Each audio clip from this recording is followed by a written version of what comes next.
teachers natin, no, na hindi sila kung ano yung gusto nilang gawin sa mga students nila or kung paano nila i-disiplina yung mga students nila is they should think carefully.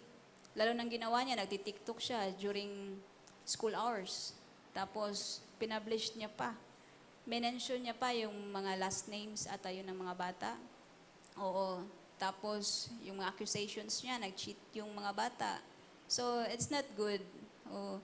Psychologically, yung mga bata na inakusahan niya or na nag-cheat is, imagine the psychological impact ng mga bata na yun na nakita ng ilang Pilipino or ilang tao naka-view ng TikTok ng teacher na yun.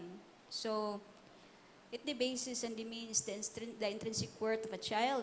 So, yung mga bata na mentioned ng teacher na nag-cheat, doon na parehas pa sila ng score daw. So, pwede mag-file ng case for violation of RA 7610, yung Special Protection for Children natin. Oo. So, yung mga bata na mention ng teacher na nag-cheat, tsaka pinost pa in public. So, pwede silang magpunta sa police station, nearest police station. Oo. Na may jurisdiction yung school. Oo. Para maka-file ng kaso. So, they should be assisted by their parent guardian sa police station. Hanapin nila yung Women and Children Protection Desk na investigator. Oo, kasi ang kaso na ito, cognizable siya for WCPD cases. Hindi yung maghawak na to yung general investigator. Yung Women and Children Protection Desk officer talaga, yung investigator sa police station, yung hahawak ng kaso. Kasi sensitive ito eh. Mag-involve na ng minor is sensitive na talaga yung mga cases na ganyan.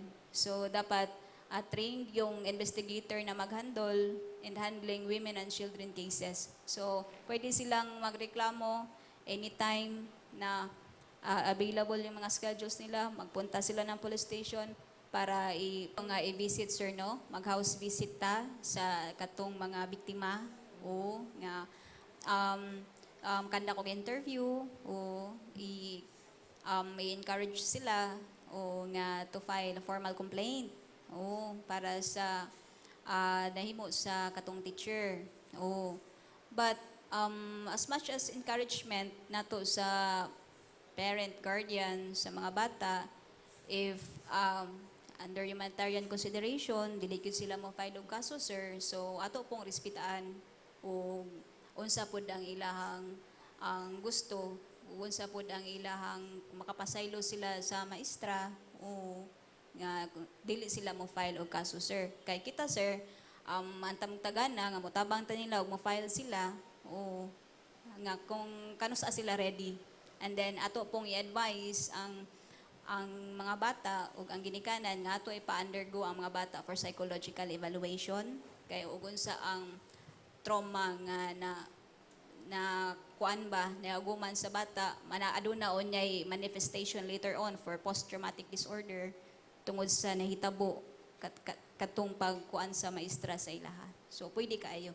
So kaning post-traumatic mo ni murag ato ang unsa man like ato ang mapugos ba nga mo paubos gyud ang bata ani or depende ra gyud mo sa ginikanan? Atong i-refer ang mga bata, sir. Atong i-advise sa ginikanan, i-refer nato for psychological evaluation. So voluntary man gud ni siya, sir. Okay. O kay inikabot nga to sa Pink Center nato, labi na kung dirito nahitabo sa atoa sa Cebu City or sa adire sa Cebu Province.